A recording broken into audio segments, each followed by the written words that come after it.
also my dear friend and colleague, Colette.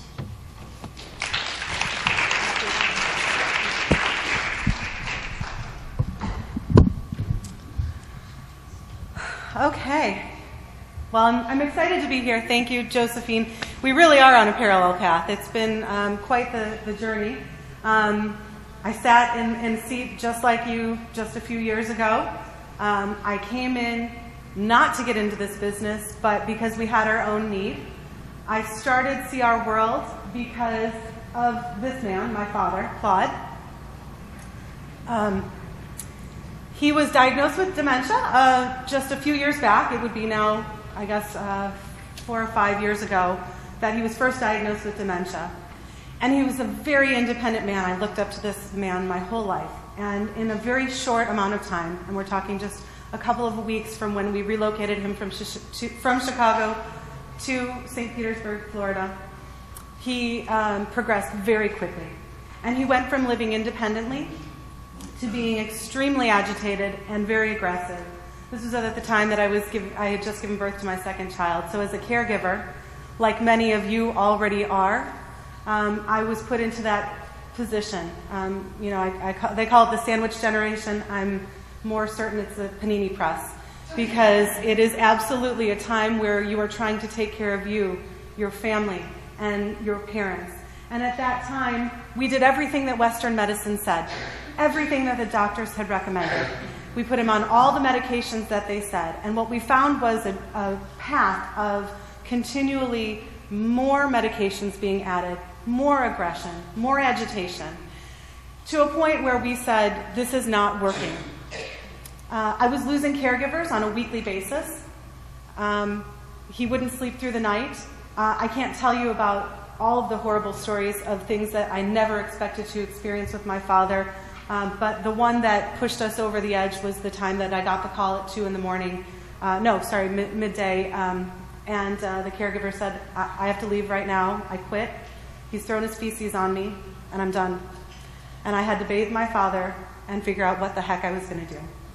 At the same time, there was a group coming into town called Women Grow, and they were having a local Tampa chapter. And I met people like Josephine at that meeting. And I started to hear conversations about CBD. And I started to hear about this plant in a different way. I knew that there was something about cannabis that was healthful to begin with, but I didn't understand CBD. I did the research at the same time as trying to, again, care for my children. And what I found was that there was a lack of information at that point on the answers that I needed. We're so thankful that in that short amount of time that has changed, and it has allowed us to grow as a community, as an industry, and to be able to now understand that there is an option for caregivers like myself, not only for my father, but also for ourselves to take care of our own health during this process. We saw a difference when we gave him our coconut oil, so much so that he stopped being agitated and aggressive. In fact, he started sleeping through the night. Now, not only is that a relief on my part as a caregiver, but it actually was a monetary savings of $1,300 a month, because my caregiver now could sleep through the night, and therefore I didn't have to pay a 12-hour shift. My sanity came back because I no longer had calls in the middle of the night waking me up saying, your father's fallen, the paramedics are here, he won't cooperate with anybody. Or your father has walked into the neighbor's house and he won't leave. I knew as a mom, as a caregiver, as a daughter, that this was not so complicated and we need to clean that up. And that is how I founded CR World. And it's been our mission ever since. And I'm very proud to still be here today to talk about how that has grown. It is about offering high-quality products driven by education. The judge is right. We have to get out and educate. And I looked around the room for 2.5 years, 3 years. Someone's going to get out there. Someone's going to say what I need them to. I'll just be able to point myself to their information. It's us. It's not about waiting anymore, and that's what we did with our company. So let me give you a little foundation. I think most of you are already pretty familiar from when Doug was asking about, what's going on. But a little bit more of power. We come to these meetings to get insights, to get some new ammunition, so to speak, and what we need to say. Talking to that, point about, are there studies? Well, here's one from Florida. THC in particular can help to boost deficiencies in nervous system function. So what is it saying? The THC can lessen the production of a beta amyloid protein, which can create an accumulation of plaque in the brain. That very thing that causes the dementia, that we will be seeing a shift in our baby boomers generation as those numbers start to increase. We have a flower right now that can help it to be minimized, to reduce that plaque. But are there studies? Right? There's another one from 2016. When we were able to identify the molecular basis of the inflammatory response to amyloid beta protein, it became clear that THC-like compounds that the nerve cells make themselves may be involved in protecting the cells from dying. 2016 study. This was interesting and it hit home because Aricept, donepezil, was one of the first drugs that was prescribed to my dad. So in addition to propidium, we also found that THC was considerably more effective than 2 of the approved drugs for Alzheimer's disease treatment. Donepezil, the Aricept that he was given, and the Tacrin, or Cognex, which reduced amyloid aggregation by only 22% and 7% respectively, at twice the concentration used in our studies. Our results are conclusive enough to warrant further investigation. So we have the studies, we have the insights. I could go on. You know this. They're already out on all of the social media, and we're out there pumping information every day, trying to get more information. So just to give you the foundation, why is it CBD? Well, we know that we have an endocannabinoid system, and in our ECS, or endocannabinoid system, we're already producing what's found in the plant. It's working magnificently until it stops working magnificently. And it shows itself in a lot of different ways. It could be inflammation or pain. It could be cognitive function. It could be in digestive issues. This is in every cell in the body. And we have this brilliant communication system, one that actually communicates with the other systems. So it sits there at the crossroads and helps the body to find that homeostasis in the cellular, down to the subcellular level. It's basically acting like a thermostat or a lock and key. There's just a connection happening that's regulating the body in those receptors. And you've got something very unique. The fact that this plant, unlike most pain medications, you're blocking the sensors, right? You're blocking the pain. This is actually opening a communication back to the brain and saying, there's where the pain is. Fix it. An amazing system that allows us to have that homeostasis also found in the plant, right? But when we have that deficiency, that is where you start to see all the different symptoms come into play. We do know now that when you have a CBD-rich hemp oil, you can help to provide nutritional support. Now, I say CBD-rich hemp. We also know that it's coming from the same plant. We're basically, I want to jump ahead because I want to really get to the important parts of it. We know that the plant allows you to support your endocannabinoid system, and it's the Cannabis sativa plant. The THC plays its part, and so for us, we find that when you can use a whole plant where there is all the cannabinoids found in the plant, you will help to nourish that system. Cannabis, hemp, same thing. Same plant genus, however, varietals. That's the way I kind of describe it. Now, we can get into the semantics of science, but I want to get down to what you can share with your family and friends. You need to understand the plant is the plant. What's different about it is the properties, just like an English rose, and I don't know, there's 1,000 varietals. Pick one. So the same thing applies here. All of these have different properties that make it have different benefits. But one thing is absolutely certain. Even when you're introducing large amounts of THC, we know that it is helping to nourish the endocannabinoid system. And oftentimes, if somebody's in a great deal of pain, no, they don't look like this. Do you know what they look like? Somebody who is relieved from pain, the absence of pain for the first time in a very long time. So I pointed out that we talked about that we have these receptors in our body already producing cannabinoids, but rich and ready for the cannabinoids to come from the plant as well.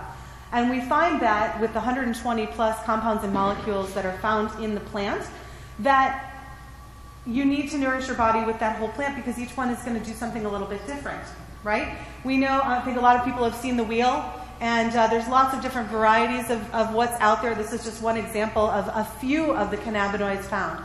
You can see just how much the CBD can do just by itself. The antibacterial, inhibiting cancer cell growth, neuroprotective qualities, promoting bone growth, reducing seizures and convulsions. I could go on, but the long story short is that you start to see a trend here in some of the overlap because they do work together, and you do want to have the plant working together in your body to create that homeostasis. So as you see, CBD is important, but there's your THC, there's your CBC, CBG, CBA, or CBGA. You've got a lot of different properties that also have other values. For instance, you see the THCA aiding with sleep or inhibiting cancer cell growth, crossing over with the CBD. So when you hear somebody say, I tried a CBD oil, but it didn't do anything for me, right? We get that a lot. Well, that's because they probably are using just CBD. Now, CBD can do some very nice things, but we also know that it plateaus. Your body does understand it, and at some point, it no longer is effective no matter how much CBD you add. But the other part of it is that it's working together. You want that balance of the plant to find the homeostasis and not just have one isolated part of the plant. So what I usually like to do is bring people through what you need to know about the CBD itself, because you're going to find lots of great studies on how it's helping. Just pick something, head, shoulders, knees, and toes. You're going to find something that it can help. But how do you know what you're getting? This is the 3-year study that I've taken on in understanding what is the difference between all of those products that you're going to find in the exhibit hall. Is it whole plant or is it isolate? That's an important one because, again, if you've only got isolate, you're not going to get the what we call the entourage effect, all of the plant working together to create that entourage effect. There are some great benefits. I'm not disputing that isolate does have its place. So I do also add that isolates, can be used as a great topical. They can be used as something to enhance what you're doing. You just need to know where they're coming from and what they are and how they play their part in the rest of your CBD oil. Where is it grown? This is the big one. We're getting a lot of people that are getting imported products. You import those products and now you have to follow along and understand what's their processes from growing and packing and shipping and preserving. That really adds up to a lot of hands on a plant. So the U.S. grown products is obviously the direction we as an industry are trying to help to have happen. So please continue to look at where those products are coming from because you can get it from anywhere in the world, but their grow processes may not be the same as your farmer right here in Oregon. So looking for that where it's found on the label is important. What else is in that oil? Oh my gosh, there's a lot of stuff going into oils. You really need to know what those other additives are. And why? Are they doing it for flavoring? There's some very nice ones that add a mint or a menthol or something in that flavor range or a mint chocolate. Those are very nice. Are they natural? Are they going to help you? Then they're a great product for you to try. If you start to see more preservatives, things you don't recognize the words, that's a really good indication that if you're trying to be healthful and you're trying to have that healing benefit, less is more. Less of that stuff, more of the clean, less additives. Now, of course, we're looking for, are they getting lab tests? And what kind of lab tests are they getting? We use Evio right here in the show. And I know, because I've literally walked their lab, I know exactly what they're testing for. I know exactly how they keep a clean test in the process. And that is important because I have already seen where lab tests are being shared. I'm seeing a lot of coincidental, similar lab tests. Where are they getting their product? Are there pesticides? That lab test will help you to determine what else is in that plant. So purity of your product is really important and worth looking at when you look at those labels. How is it delivered? So we know that ours, for instance, uses an organic, unrefined, cold-pressed coconut oil, meaning that we're using all the lipids, the fat, because we know that that's what binds with the receptors in our body. It helps it to digest longer and go further into the digestive system. There are, again, with the isolates, you're going to find that they dissolve faster. Nanotechnology is all about, fast and getting into the cells quickly. But they're also, you've got to look at the longevity of, do you want fast relief or do you want nutritional support that's long-lasting? There's a very distinct difference in the two. So understanding how it's being delivered. Is it MCT oil or another oil? Some use like a hemp seed oil, which also has great benefits. Hemp seed oil is fantastic. Not hemp oil, not the same. Pressing the seed, you do not get the same cannabinoids than you do from the plant. But it is a great option to keep with the plant. So what other things are they using to deliver it with? Are there other additives and flavorings again in that? How much are you getting per serving? Now, I would love for us to be to a point where you can measure all of the cannabinoids and see all of that stuff on the label. But I already know that I can barely fit the basics onto my label, and that's hard enough. So we're going to have to evolve as an industry to a place where people can understand, oh yes, okay, this one is rich in all of these cannabinoids and is heavy in CBG or CBN, or has a stronger, you can kind of see that the profiles might change. This one's good for sleep.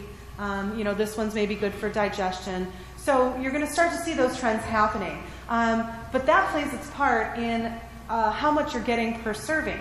So how much CBD are you getting in that serving? How much do you have to take? Are you taking a lot of what it is? Are you taking a little bit? If you're taking like a drop, you're getting a very concentrated form.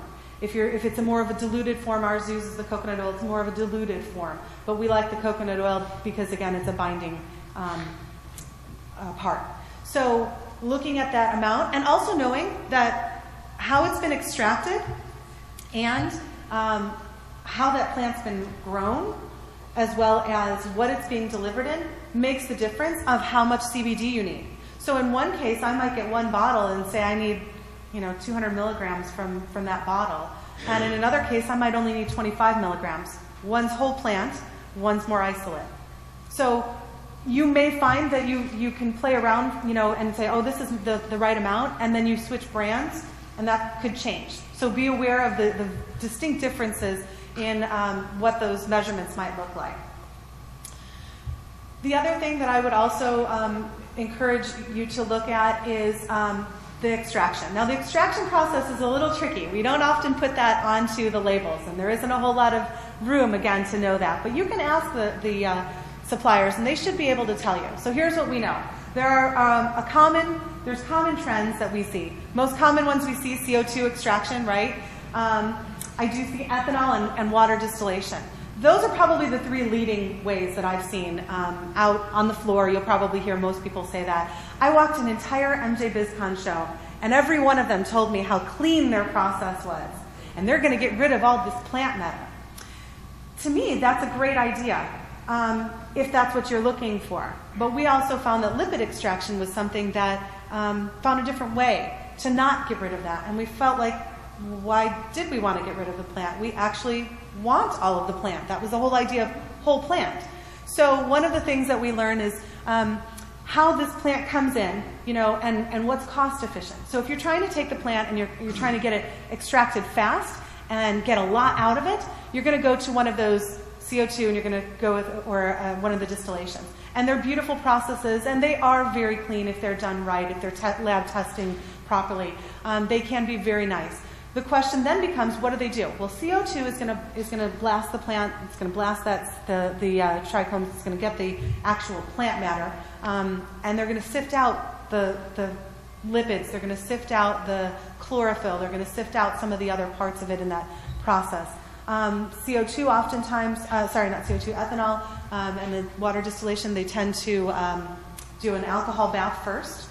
So they're cleaning the plant that way. And CO2, I believe, does the same. So they're going to clean the plant, use some sort of a solvent to clean it, which is very common in the medical world. It's not uncommon to use that process.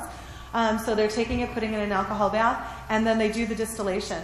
Now you're looking at temperatures that are going to, at the same time as extract the CBD, but it's also going to take out some of the terpenes. There's some sophisticated systems that are now collecting those terpenes and reintroducing them. So when we say full spectrum, whole plant, they've captured them, and at the end of the extraction process, they've now put them back into that CBD oil. So they are still using natural terpenes, cannabinoids, but it is a process that they're taking that out. For us, we chose the lipid extraction. It took me the entire show floor of MJ BizCon to see that the reality was lipid extraction actually is the craft process of all of the extraction methods, because you're not actually blasting the plant. You're not bathing it in any solvent. You're testing a clean plant. Now we know, I should take a step back, you know that the plant is so good. We've all seen how if you plant it in a soil that has kind of a dirty soil or has something in it, it's going to suck that up. It helps to remediate the soil, right? It's great for farmers. But on the other hand, not so good if they haven't cleaned that plant and now they're putting it into an oil that's for good health. So we just test and make sure that the plant that we have going in is clean. And then we don't have to do the solvent-free. We don't have, we don't have to introduce the solvent. So we found that that's a good alternative option. So, and we're finding that that's the way that the industry hopes to go, or at least that was the conversation in the extraction meeting that we sat through. So those are some of the differences. I don't think that any one of them is right or wrong. I think everyone has its benefits. Cost efficiency, CO2 and the ethanol and water distillations are absolutely a great way to go. They're definitely a cost-efficient way to go. But you do want to make sure that they're doing their lab tests, that they're cleaning the plant, that they have tests to show that they've removed the solvents at the end, which most of them, the good companies, are doing. I actually have a minute, and I don't know if there was any questions, but I thought I would put it out there if you have a question. Yes? I do. Hi. You were talking about full spectrum. Have you heard of the broad spectrum that there is? And is there any standardization of what broad means? Full spectrum, broad spectrum, stating that it's coming from the plant. It's a term. It's just the full spectrum, broad spectrum. As far as I know, I haven't heard of a difference between. Well, there is. That's what I'm Okay. Well, then that's my mistake. Yeah, The broad spectrum means that they have. They've removed some of the THC out and not returned it. Oh, I'm seeing. And full I'm seeing. spectrum Yes. has got the whole everything. Yes. Okay. So if you guys heard that, excuse me, I'm thank you. It was you are using broad spectrum by removing out the THC. That to me is not the best approach to take out THC. You're losing one of the binding agents. You're not going to get high from it. Certainly my dad didn't, but it was certainly a much better environment for me as a caregiver to take care of him a little bit happier. So I want to thank you all for your time. We do have a booth in there, so if you'd like to come and visit and ask more questions, please feel free. My name is Colette with CR World. Thanks for tuning in to Cannabis, brought to you by CR World. To keep up with the latest in CBD and cannabis-related business, be sure to subscribe to our show.